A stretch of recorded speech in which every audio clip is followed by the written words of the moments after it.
turma do segundo ano. Vamos começar a nossa videoaula de hoje. Mas antes de começarmos, eu gostaria de dar algumas dicas para esse momento acontecer da melhor forma possível. Se acorde, tome um banho, tome um café reforçado, mantenha-se atento, procure um local calmo em que você esteja sentado. Pega o teu livro, o teu caderno, anota os pontos principais, as palavras, as imagens, aquilo que te chamou a atenção. Se ficou com alguma dúvida, nós vamos estar online para te ajudar nesse momento. Quando terminar o dia de aula, prepara a tua rotina, realiza os exercícios que foram propostos pelo professor, né? Continua, permaneça tendo essa relação disciplina, professor e aula, dando o teu feedback, o que é que você achou, o que é que você não gostou. É importante essa nossa interação. Apesar de estarmos um pouco distantes uns dos outros, todos vocês são capazes e eu acredito em vocês, certo? Então, vamos começar, vamos voltar com tudo. E a gente volta para as nossas plantinhas. Então, gente, estamos estudando o reino plantae. A gente vai relembrar alguns conceitos já vivenciados em sala para darmos continuidade, tá certo? Então, nós sabemos que as plantas, elas são eucariontes, ou seja, suas células possuem uma membrana, que é a carioteca, são pluricelulares, apresentam várias células. As plantas, elas são organismos autótrofos, fotossintetizantes, são os seres capazes de realizar a fotossíntese, né? A célula das plantas possuem estruturas em que a nossa e a célula animal não tem, como parede celular com presença de celulose, o vácuo central, né? Cloroplastos e os estômatos. Além disso, as plantas, elas são predominantemente terrestres e têm tamanhos variados. De modo geral, essas são as características do reino plantae.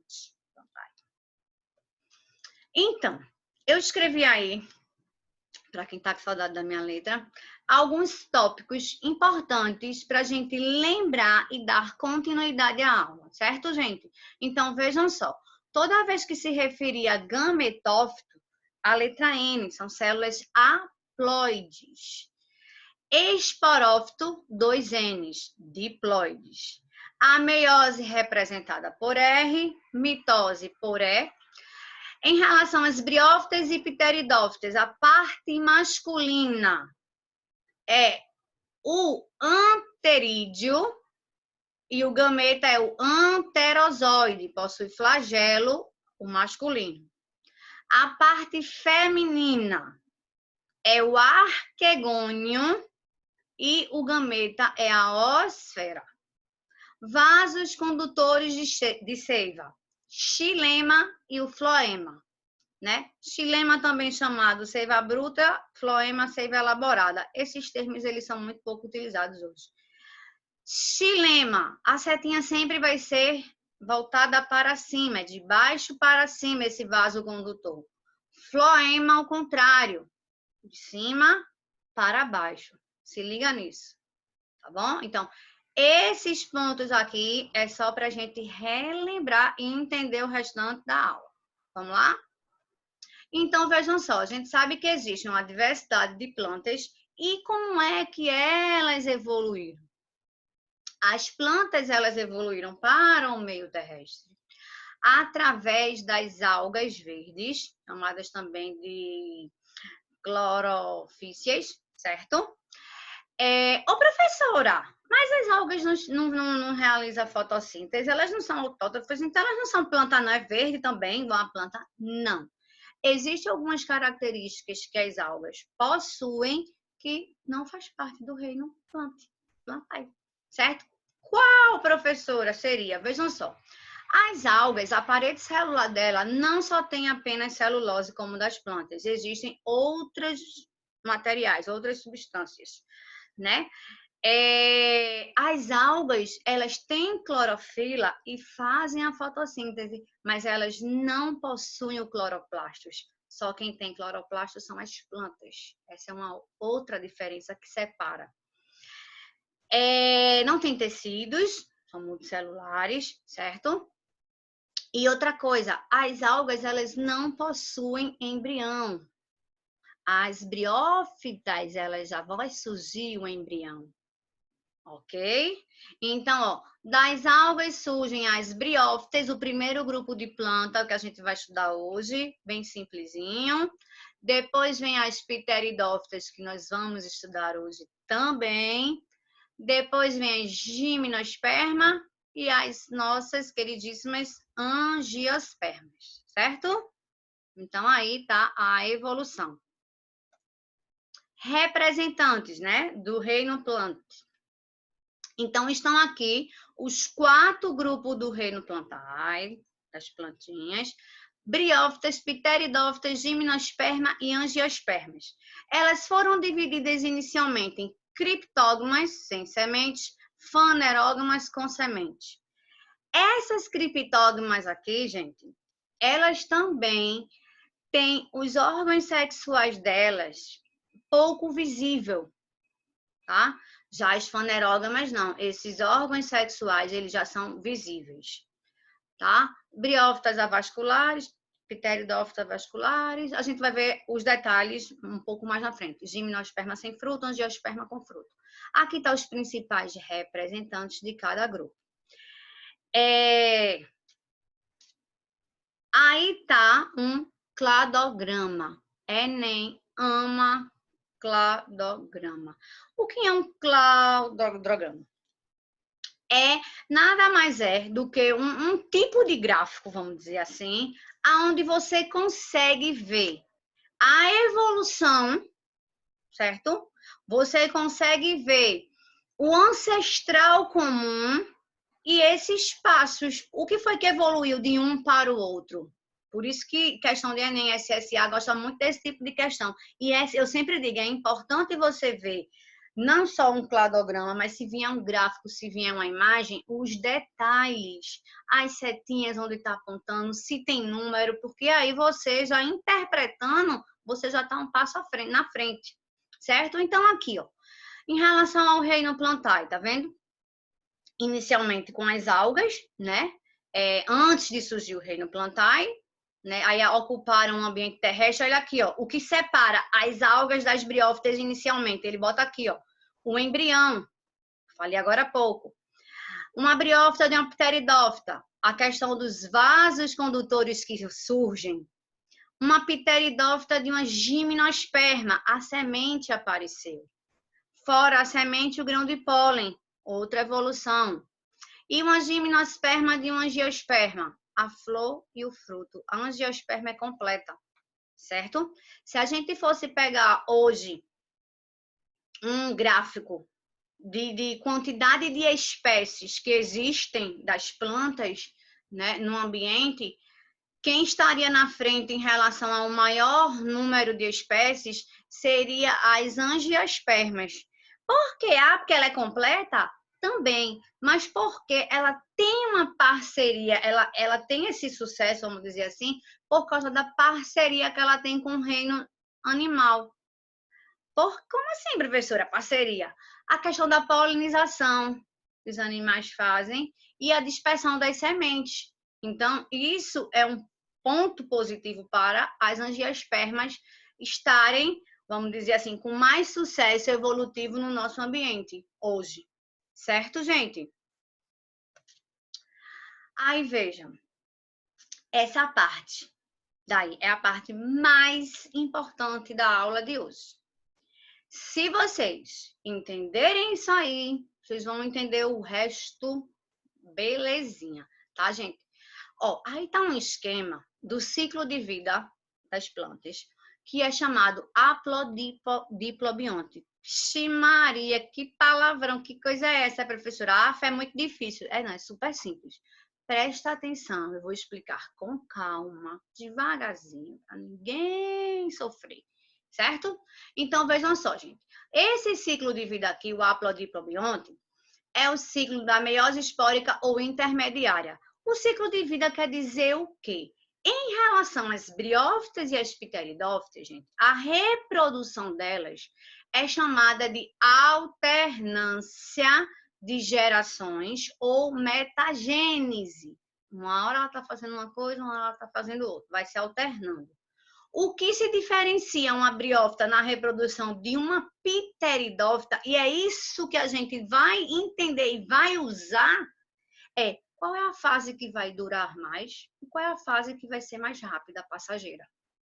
Então, quando a gente entende o ciclo por completo, fica mais fácil. Então, vou começar a explicar esse ciclo aí, tá certo? Então, vejam só. Se lembra lá no início que eu disse, ó, toda vez que está falando de esporófito, 2 N's. O esporófito vai fazer o quê? Produção de esporos, certo? Ele é diploide. Então, através de uma meiose, ele vai produzir, ó, segue a seta. Presta atenção no desenho, vice, ó. Vai produzir os esporos.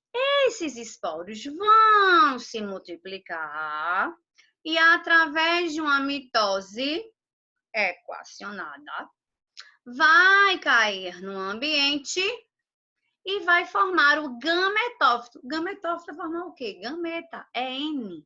O gameta masculino e o gameta feminino. Então, surgem os gametas. Esses gametas, eles precisam se encontrar. Oi, bem? Então, esse gametófito, que produz o gameta, o masculino, o anterozoide que tem o flagelozinho, e o feminino, a oosfera.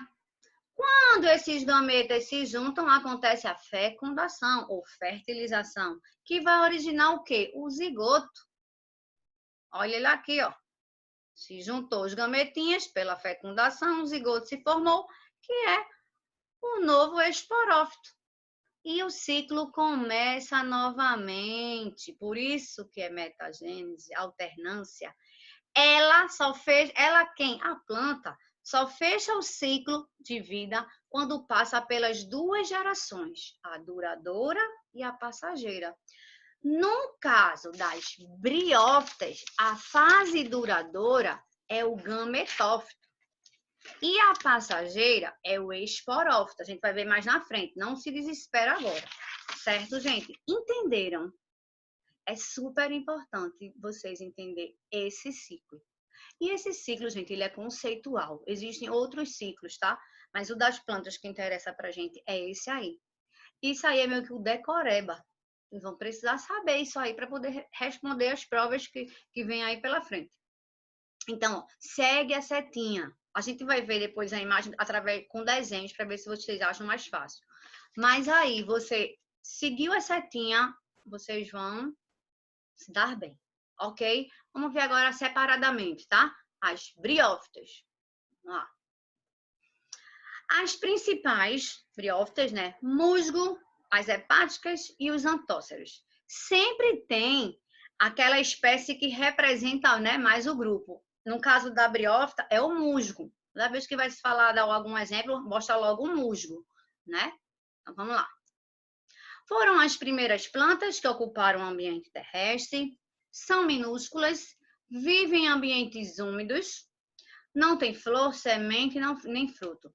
Minha gente, ela é tão simples que ela nem raiz, nem caule, nem folha tem. Ela tem estruturas que são semelhantes a isso aí, que são os rizoides, os cauloides e os filoides. A epiderme já apresenta uma fina cera impermeabilizante e os estômatos são avasculares. Que é isso? Me esqueci. Não tem vaso condutor. Por isso que elas são as mais simples, por isso que elas não crescem. Essa é a característica principal das briófitas, tá certo? A água é absorvida pelo rizoide e é transportada lentamente de célula para célula. É por isso que não cresce. É esse transporte célula a célula chamado de difusão. Não tem tecido de sustentação. A ausência dos vasos condutores de tecidos não permite que a planta cresça, alcance um tamanho maior. e dependem da água para se reproduzir, para acontecer a fecundação. Por quê? Porque o gameta masculino, que é o anterozoide, tem um flagelozinho que vai se locomover pela água para se encontrar lá na oosfera. Por isso que precisam da água, certo? Organização, olha aqui o musgo representando, e aqui tá bem bonitinha essa imagem, vê? O rizoide vai fixar essa plantinha, o cauloide, o filoide, certo? Aqui tem uma hastezinha fininha com a cápsula em cima. Essa cápsula, ela vai conter a calípita, que é um tecido morto que vai se abrir e liberar os esporos para o ambiente. E aqui, ó, gente, gametófito, N, produz os gametas, fase duradoura, é a fase que dura. E o esporófito, 2N, produz os esporos, é a fase passageira. Já caiu uma questão perguntando o seguinte, cuidado com essas casquinhas de banana. O esporófito de uma briófita, ou do musgo, não me lembro agora como, é parasita do gametófito. Não. Verdadeiro. Por quê? Porque depende desse daqui, desse gametófito, para ele começar a surgir. Por isso que se diz que é parasita. Tá vendo? Casquinha de banana, se liga aí. Aqui está o que eu disse para vocês, a imagem em forma de desenho daquele ciclo, o haplodipobionte. Então, olha aqui, gente.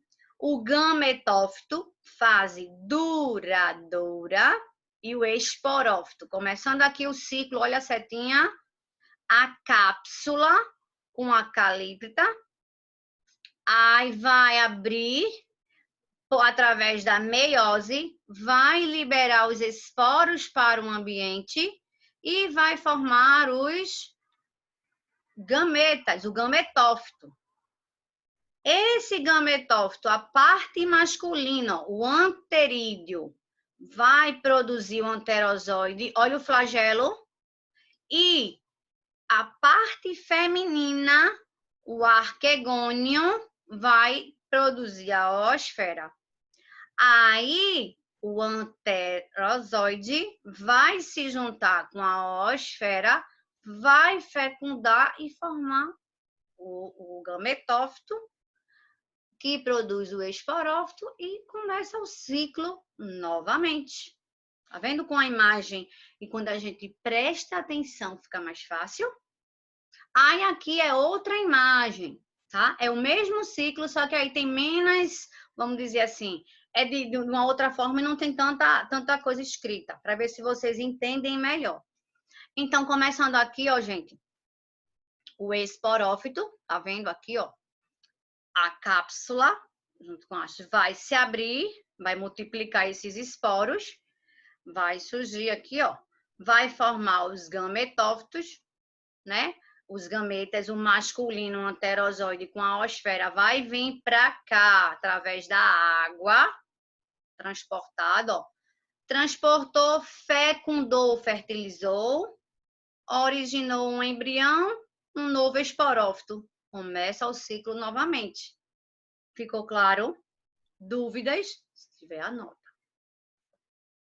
E a gente chega nas pteridófitas. As pteridófitas, elas já deram um passo na frente da evolução. Vamos ver por quê. As principais representantes, né, os principais representantes desse grupo, xaxim, a cavalinha, a gente não vê muito esses dois aqui, a avenca e a samambaia. A gente vê mais a samambaia. A avenca também, elas são usadas em ornamentação, decoração, né? E como eu disse em relação às briófitas, o musgo é aquele que representa, nas pteridófitas são as samambaias. Vamos ver? Foi o segundo grupo vegetal na escala evolutiva. Aí, por que elas evoluíram? Aí surgiu as raízes, caules e folhas e os vasos condutores da seiva. Por possuírem vascularidade, elas cresceram mais um pouco do que as briófitas. Então, os vasos condutores são, eu falei até no início, xilema, a setinha para cima, de baixo para cima, seiva bruta. O que é que tem essa seiva bruta? Água e sais minerais. Floema, de cima para baixo, o que é que vai ter? Água e açúcares, a glicose, né? Também vivem em ambientes úmidos, pois, assim como as briófitas, ainda necessitam da ajuda da água para a fecundação. Os gametas masculinos também são flagelados, certo? Aí dá uma organização corporal, tá? Da samambaia, né? As raízes. O caule, gente, é um caule tipo rizoma, o que significa um caule subterrâneo, tá? Os folíolos, que vão conter os soros. A gente vai ver agora o desenho. Aqui está o desenho do ciclo de vida de uma samambaia, assim como eu mostrei o da briófita, tá? Então, aqui, olha só, gente. O esporófito, tá vendo? Na folha, embaixo da folha da samambaia vai ter os soros. Esses soros vão conter o esporângio, que através de uma meiose libera os esporos, certo? E aí, gente, esses esporos, através de mitoses, tá? Vai surgir o prótalo, que é o gametófito. Esse prótalo, esse gametófito vai cair no solo e germina, produzindo os gametas. Olha aqui, ó, a oosfera e o anterozoide. Ele vai nadar o anterozoide porque ele tem um flagelinho para se encontrar na oosfera. Vai formar uma nova plantinha, certo? Que é o esporófito e começa o ciclo novamente. A diferença qual é, professora? Aqui, a fase duradoura é o esporófito e a passageira é o gametófito. É o contrário. Se você souber isso, você não erra. Questão de ciclo de vida de briófita e pteridófita. Você não erra. Então, anota isso aí. O esporófito de uma pteridófita, a samambaia no caso, é a fase duradoura e vascular. E o gametófito, o prótalo da samambaia, da pteridófita, é a geração menos duradoura ou passageira. Geralmente se usa passageira, certo? Então, sabendo isso aí, essa diferenciação, se você bota bem grande aí no livro, no caderno, faz o que for, um X, um asterisco, grifa, marca texto, o que vocês quiserem, bota essas duas fases. Vocês botam o ciclo, tem aí já no livro de vocês, bota a setinha, briófita, fase duradoura, gametófito, passageiro, esporófito. E a pteridófita é o contrário. Não erra. Tá certo? Aqui tá uma imagem melhor, tá? Nem sempre as samambaias vão ter isso aqui, é só quando são quando tá perto do período do reprodutivo. Então, aqui, ó, os soros são estruturas reprodutivas que contêm os esporângios que vão produzir os esporos. Aqui, ó. Dá pra ver bem direitinho, fica bem bonitinho. Que esses aqui vão cair tudinho, ó. Certo? Dúvidas? Se entenderam, vamos ver agora com vocês. Vamos ver aqui. Os vegetais apresentam o ciclo de vida conhecido como haplodiplobionte. Isso se deve ao fato de que os gametas das plantas são diploides e o adulto é haploide. Os gametas das plantas são haploide e o adulto é diploide. O ciclo apresenta alternância entre adultos haploides e diploides. Os gametas e os adultos são diploides e os gametas e os adultos são haploides. Ai, professora, é muito haploide, é muito diploide. Gente, o ciclo de vida das plantas, dos vegetais, é o quê? Haplodiplobionte, ou seja, a alternância de gerações. Já está bem claro em relação às briófitas e pteridófitas. Aqui, ó, O ciclo apresenta alternância. Letra C de casa. Essa daí, ó. Considere a geração alternante esquematizada abaixo. Meu Deus, professor, eu não consigo entender esse desenho. Nunca entendi, nem vou. Vai entender? Sim, você é capaz. Então, gente, ele dá aqui um monte de N, 2Ns, e ele dá estruturas numeradas. Ó. 1, 2, 3, 4 e 5. E ele quer que você diga o que é. Lá no início. Toda vez que está falando de N, eu estou falando de quê? Gametófito, de gameta. Certo, gente? Então, o número 1 aqui é N, ó. Tá mostrando N. E o número 2 também. Acompanha não só o esquema, as setas. Gente, olha, esse 1 e esse 2 é N. Então, aqui, ó, já é o gametófito que vai produzir o que no 2? O gameta. Eles vão se juntar, ó. Quando o gameta masculino se junta com o feminino, a fecundação forma o quê? O número 3, o zigoto. Ó. Esse zigoto, ele vai formar o quê? O esporófito, 2N, representado aqui, ó. E esse esporófito vai produzir o quê que vai cair no ambiente? Os esporos. Então, qual é a letra? Letra D de dado. Tá vendo? Não é difícil. É só prestar atenção, ter calma e responder. Ok, gente? Então, obrigada pela atenção. Se alguém ficou com alguma dúvida, vamos tirar essa dúvida para a gente poder dar continuidade, tá certo? Na próxima aula. Vou deixar para vocês agora exercícios, atividades. Então, se liga. Um grande beijo e até a próxima.